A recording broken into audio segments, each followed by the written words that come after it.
स्वामी समर्थांचं नामस्मरण ठेवूया का? पण तुमच्या श्रद्धेच्या आधी माझ्या प्रयत्नांचे काय रिझल्ट येतात ते बघायचं मला.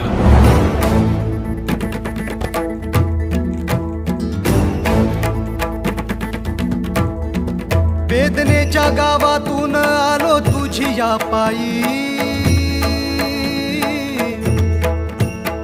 वेदनेच्या गावातून आलो तुझी या पायी. तूच माझा बाप आता तूच माझी आई.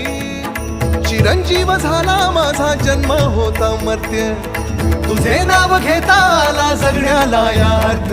श्री स्वामी समर्थ जय जय स्वामी समर्थ, श्री स्वामी समर्थ जय जय स्वामी समर्थ, श्री स्वामी समर्थ जय जय स्वामी समर्थ, श्री स्वामी समर्थ जय जय स्वामी.